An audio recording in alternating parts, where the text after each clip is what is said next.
I met a friend randomly in Singapore, and he told me he's right now representing Sierra Leone on the foreign affairs.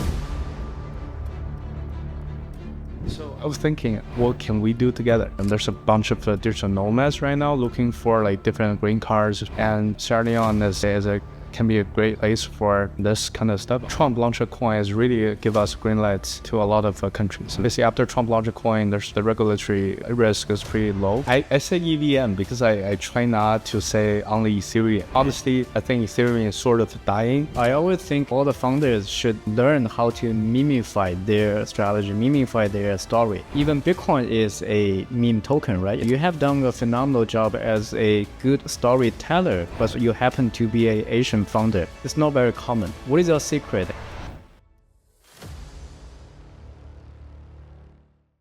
Hello and welcome to Build It Up, where AI meets crypto, technology meets humanity, and East meets West. I'm Bill Chen, the co-founder of Cypher Capital. Subscribe now and be part of the conversation. My guest this week is Xin Yan. Xin is a co-founder and CEO of E13, a blockchain-based platform for decentralized e-signature. Since launching E13 in 2019, he has been driving its mission to bridge traditional contracts with Web3 using secure blockchain-powered solutions. Before E13, Xin was a senior investment manager and blockchain engineer at Fundamental Labs and Huobi Group. Xin, thank you for joining us. Thanks, Bill. This is a very nice setup. Awesome. Yeah, could you introduce us a little bit about the background, like how you set up the Sign protocol and what's your vision? Okay, so the company is called Sign. It's a startup we have been working on for 4 years. And our vision is to make all the digital information globally verifiable. Because if you think about it, there's very few stuff are globally verifiable. Bitcoin become the world currency because one transaction can finally be globally verifiable by all governments, institutions, and individuals. But like say, you and me, like our IDs, like where we graduate, like how much money we have in the banks, so much stuff are not globally verifiable. So that's why like when you apply visa, sometimes you need to go back in there, get all kind of document proofs to prove things, but still they can't mathematically verify it. And we're trying to systematically solve all these problems with blockchain. Awesome. I think you started the business as a smart contract or token management in the very beginning, but then you pivot into the big vision. What's the context behind this journey? Yes, sure. So it's a long story. I mean, it's been 4 years in crypto. It's like a super long time. 2 cycles. And, 2 cycles. Yes. Yeah. When we started this company, it's called E13. So E13 is a Web3 equivalent of DocuSign. So in the very beginning, we focused on contract signing. Okay. We think, okay, we don't like SaaS as a business model. We think you provide service. You just want people to sign and verify contracts.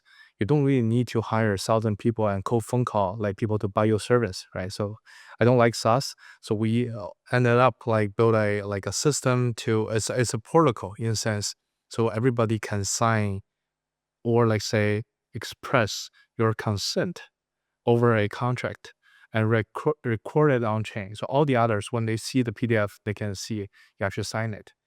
And we have so it's a very simple product. So it's Web3 DocuSign in the very beginning. In the very beginning. So it was 2021. That was the Web3 hype.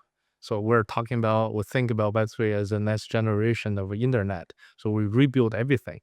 But later we also see there's a lot of we want to go bigger. Like we already built the application, want to go bigger. So we extend E13 into 2 directions. One is so we want to use smart contract to execute the term in the contract. So that's token table, right? So you invest in this project, and when the token launch, you claim your token from the smart contract. This is token table. The other part is you not just want to sign contracts on chain.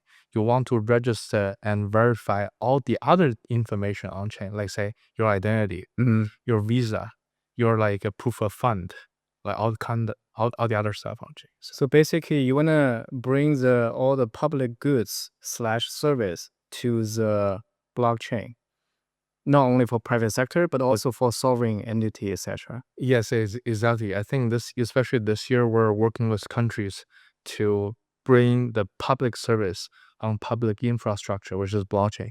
It makes a lot of sense to especially like island countries, relatively small countries who don't have the ability to build the entire infrastructure for themselves. Like these like countries are, I think blockchain is a perfect use case for them. So basically, we're offering the whole like public service stack to them. Start from start from a sovereign blockchain as a sovereign layer 2. It's still like based on layer 1, but the country can run their own nodes, so they have a certain level of control. And based on a sovereign layer 2, they can also do a gas waiver for their own citizens and stuff. And so based on sovereign layer 2, we deploy first the application, identifications, okay, IDs. So your ID is globally verifiable now. And based on the ID, we can do Visa, we can do eKYC, we can do voting, right? And based on this, we can have you access to digital banking, digital payment, and eventually maybe launch more asset for the country, wrap the real world asset from that country into a public standard level, which is ERC20, and get global liquidity. Awesome. So basically, for the sovereign, you are building the sovereign blockchain infrastructure, aka the layer 2 for the sovereign entity, and then you will build up multiple application layer like KYC, ID verification, etc. Yes, so we mostly emphasize on the applications because right now launcher layer 2 is quite simple. It's just like there's a bunch of like vendor providing the service. So it's quite simple. Like our job is mostly build smart contracts to making sure as robust, as transparent, auditable, and also no privacy issues. I recall you already built up your first track record with a sovereign government. Yes. What's the name of that country? Sierra Leone is a Western African country. Awesome. How you ended up to know them and convince them into the blockchain and Web3? Yes, so it's an interesting story. So firstly, I think a couple of years ago, I got my RNS, it's a Palo ID. So that's the first time I realized, okay, some country might be interested in this. And also it's related to what we're doing. So basically the sign protocol is a protocol of register, verify information. And so it happens actually last year, I met a friend randomly in Singapore, and he told me he's right now representing Sierra Leone on the foreign affairs. So I was thinking, okay, so what can we do together? Like a lot of countries, they want to bring more Want to bring more tourists or immigrants or talents or talents, especially digital nomads. Yeah. Usually, typically, like digital nomads are people like financially pretty good, and also travel a lot. Yeah, so have ability to invest and stuff. So I say, there's a bunch of digital nomads right now looking for like different green cards, great different residency. And Sierra Leone is can be a great like place for this kind of stuff. Also, there's a hard fact as honestly, Sierra Leone's infra is pretty bad.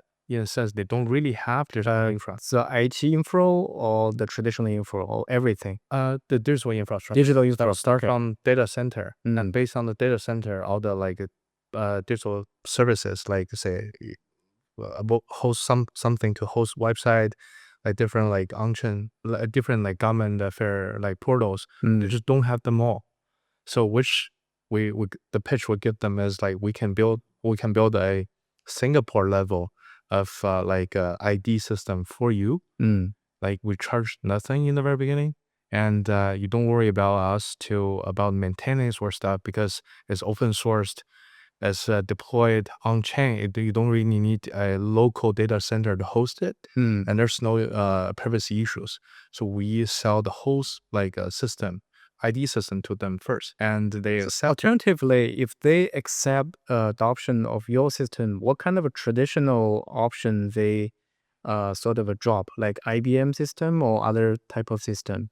Yeah, usually say they have different like traditional vendors for this kind of thing, like say Salesforce, or like they can work with the governments like Singapore or UAE.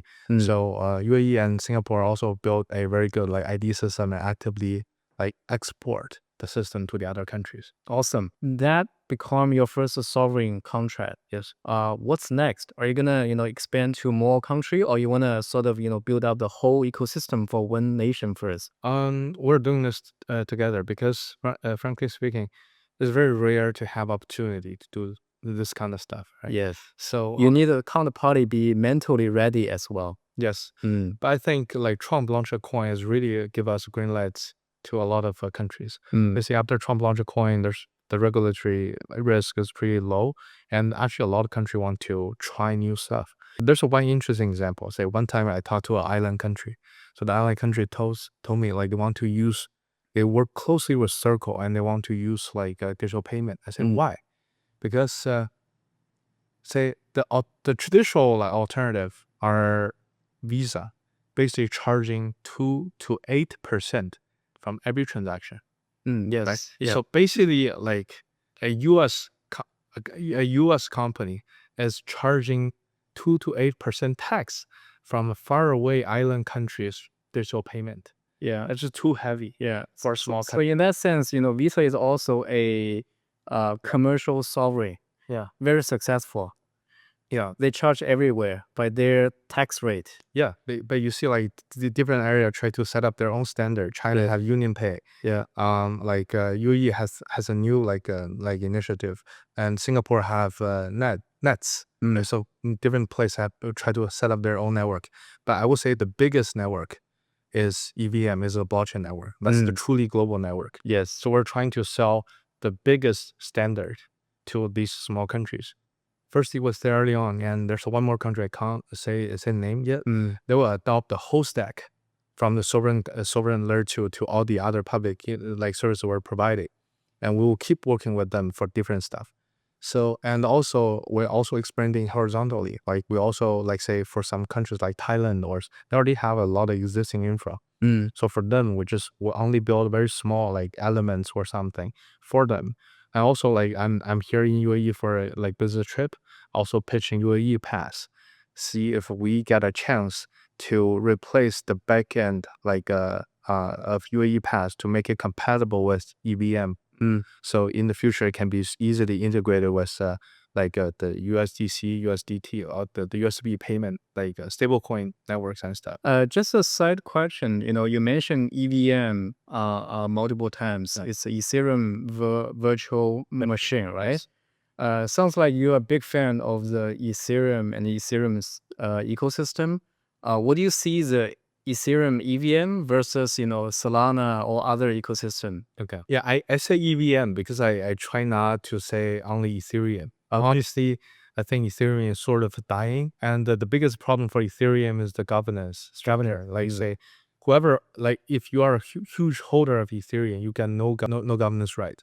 But the foundation, I'm not sure like how much Ethereum they hold, but they are in charge of the whole ecosystem stuff.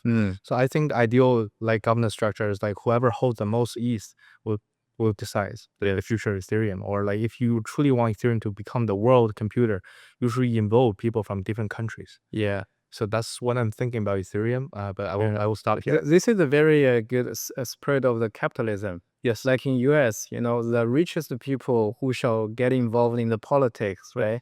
To sort of govern the country, like Elon and Trump and all those economic and commercial entities.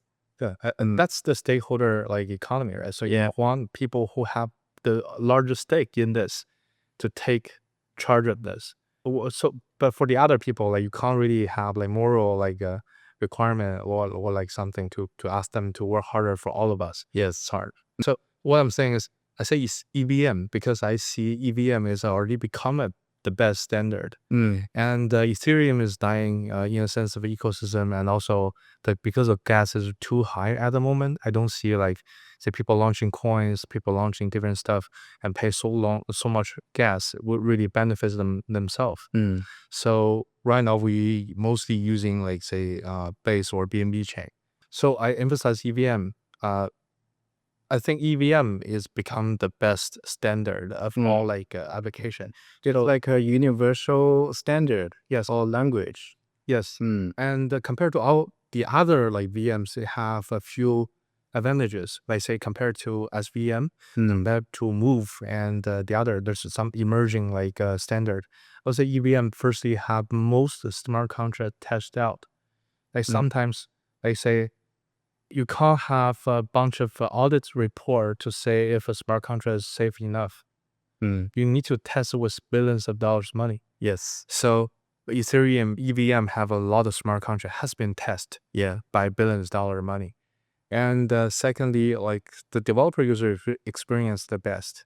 So we have been developing like applications on Ton, SVM, and Move. But compared to all of them, EVM is the best because EVM is simple.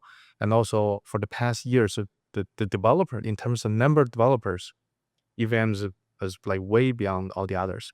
So sometimes like to win a standard war or protocol war, you're not necessary to be the best protocol. Just like TCP/IP. It's never be the best protocol, but you just have a lot of people using it. So we will keep choosing EVM. Awesome. Now I understand. Come back to Sign protocol.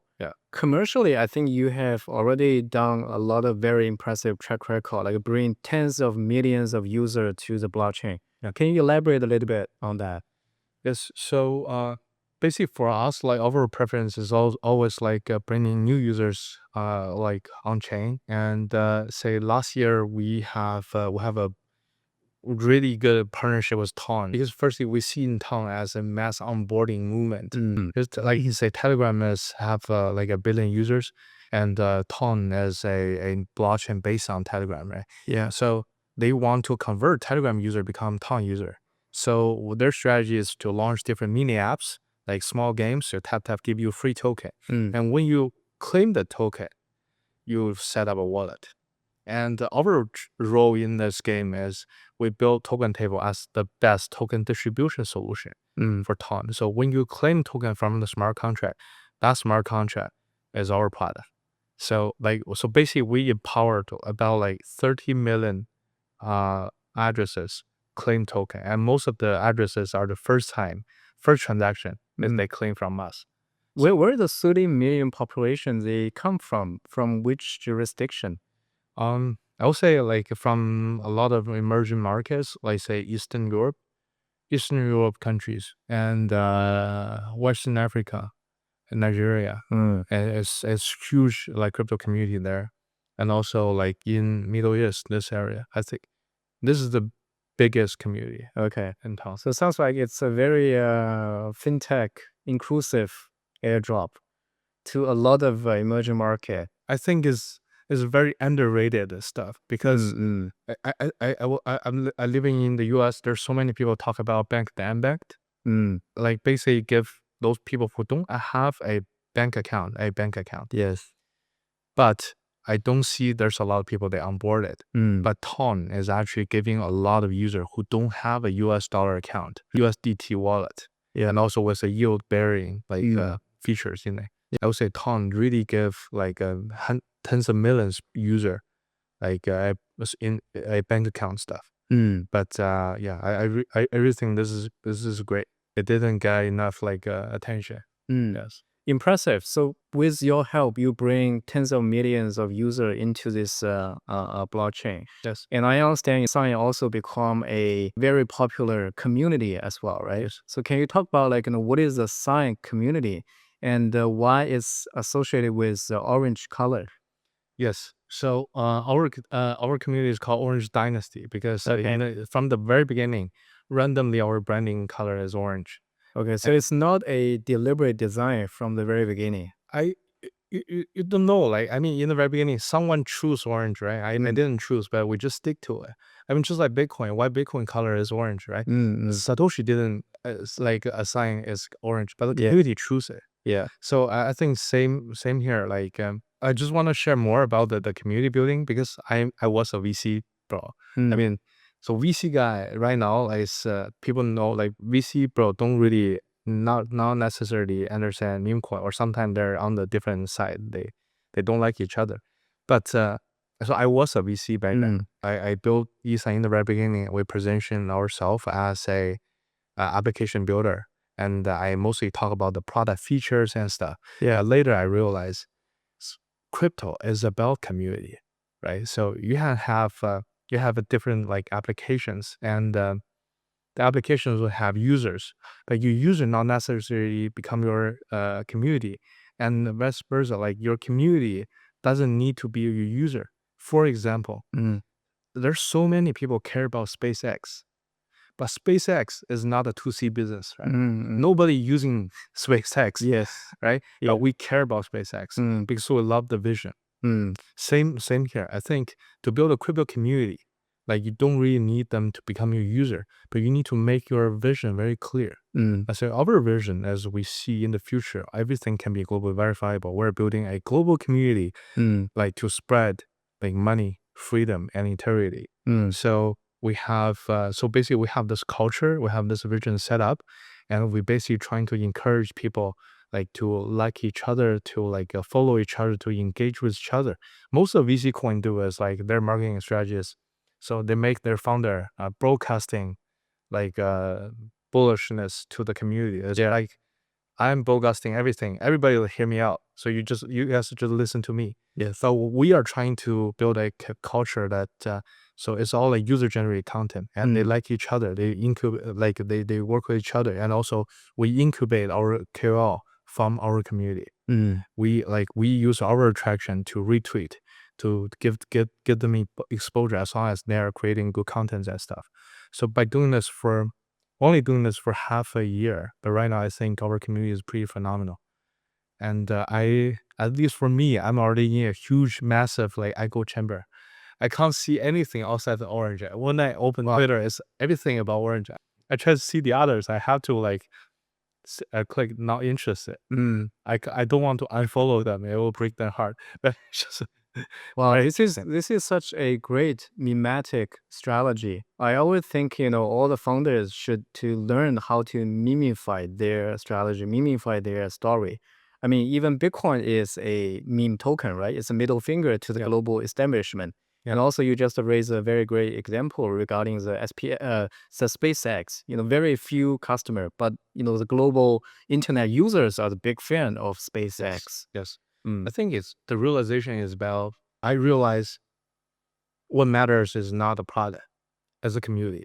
As long as we have the community, I don't need to build memes. The community will build memes. I don't need to build like even in the future, I don't need to build products. Community will build product. Say I'm Vitalik. Yeah. When I founded Ethereum, I only built a client, and there's a bunch of people run my client and to run the blockchain. There's no ecosystem project built by me, but yet we are Ethereum ecosystem, right? So I just realized you need to set up the framework to making sure everybody is aligned, everybody aligned both on vision and economic. So they will keep going automatically, and not necessarily we need to build everything. So in that sense, what would be the slogan of the sign community? So it's not decided by me. I'll just talk about is be the best version of yourself. Because it sounds pretty scammy, but I truly realized something. Because Like a pyramid scheme organization, brainwashing. I learned how to talk on social media. I learned because in the very beginning, I don't know how to tweet. I don't know what to say. But but later, firstly, I realized I just need to be myself. Like a lot of people trying to set up their mask person on when talking to all the other people. But I realized I just need to be myself. I need to tell people what I like, what I don't like. So be myself. And also like we encourage people to do whatever they like. In our community, some people write a song about science. Some people build mini games about science. Some people like create memes, mimetic like GIF or something for the community. So they can do whatever they like. So we are encouraging this, right? So and people will generally feel happy, especially when we're not just care about KOLs who have tons of followers, but care about people who have around 100 followers. These people don't really have a lot of people like their tweets or like a retweet or their stuff. We care about them, so we encourage them to contribute with their own way.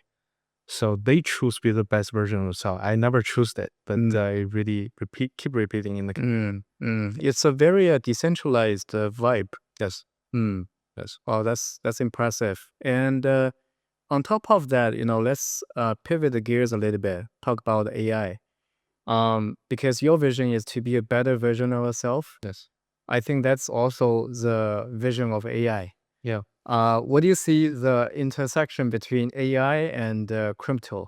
So I see crypto as the native cash for AI. In a sense, crypto, the whole blockchain system, is more like designed for agents, not for human. So why today I still paying my GBT, subscription fee by Visa?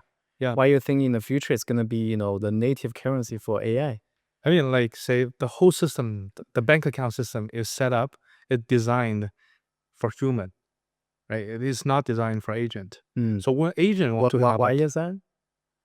because like say in the very beginning you do QIC, right? Yes. QIC is know your human customers. There's no know you like agent customers. Exactly. Right. So like so our identity based on our biometrics, based on our like identity register in our from our like countries. So the system is set up for human. It's not for agents because an agent can like you can create a lot of agents like, within a shorter time, right? Yeah. So agents, they will have their own identity. They'll have their own wallets. And say like yeah, in another sense, like human is not good at using blockchain. There's very few people can really be responsible with their private keys. Like you ask people to remember 24 like C phrases. It's inhuman. Yeah. This is for machines. This is not for human. So I was saying like for agent, it's relatively easy. It's free for them to switch currency to pay each other and stuff. So in that sense, I think what we are building, we're building a bunch of smart contracts as public service. Public service means we not only provide service to human, but also AI agent. I see one day, maybe in the very near future, airdrop farming will become an AI agent business. Right? Because it's better for AI agent. They understand the rule faster. They can create a lot of bots, and they can engage exactly like what you ask them to. So they claim the token and sell the token and keep farming, right? So like our smart contract will become the best tool or like something for AI agent. Because think about it from an AI agent perspective, I trust smart contract more than a human controlled SaaS. Because smart contract don't go wrong. SaaS, it can like say for some random reason upgrade or like shut down or something. Also, there's a lot of censorship. But smart contract is free for agents. It's like it's reliable for agents. So we build our system as a tool, a set of tools in the future, also for AI agent. Right now, I think they already understand how to interact with smart contracts. But in the future, we're also going to build a AI agent version of Doc. So the doc is easy readable by AI agents. By the way, right now, if you go to ChatGPT and ask them how to set up a token table, they already know. They already know. It's pretty. They're pretty very safe. fun. Yeah. Awesome. The last question regarding, you have done a phenomenal job as a good storyteller, but you happen to be an Asian founder. It's not very common. A lot of Asian founders, they're a good operator, but not a storyteller. What is your secret and what will be your advice to all the Asian founders? I think just firstly talk more. I mean, like improve English. It's like talk more. It's as simple as that. And storytelling is same. But I think the most important thing is we have to realize. So crypto is not about proof of work. Like say Satoshi himself didn't code everything. He read a paper, and the community read the code. Oh, really? I don't know that. Yes. Okay. So like so as Vitalik have a lot of co-founders. So storytelling is the key to build a consensus. And blockchain is not a hard tech like AI. You don't really need to be super smart and could build other things. It's more important to like build a social consensus on something and get everyone to adopt the same standard to unify people. So I think this is actually more important than like read the actual code. So allocate more time and energy on this. Yes. So improve the English and also try to always prioritize the storytelling to incentivize and build out the co-builder ecosystem. Yeah, just like you try to get a social consensus, you need a group of people think like you. You see, like sometimes in the U.S., like right now, recently, there's a lot of U.S. coins. Yes. Right? They have consensus. Mm. They have their own like groups. But like Asian founder usually fail to like Asian countries also like don't like each other. It's very interesting. Right? I think the system is designed by the Western countries. So we need a stronger consensus to build a greater like network. So we have to, otherwise we have to keep adopting the other people's standard. Yeah. Awesome. Yeah. Cool. Well, thank you for all the insightful sharing, and we really appreciate. Yes, thanks, Bill. It's an amazing chat. Okay, awesome. Well, that's all for today on Build It Up. We will be back next week with another inspiring guest. Hit subscribe and stay tuned for more incredible interviews. Until next time, this is Bill Chen. Goodbye and take care.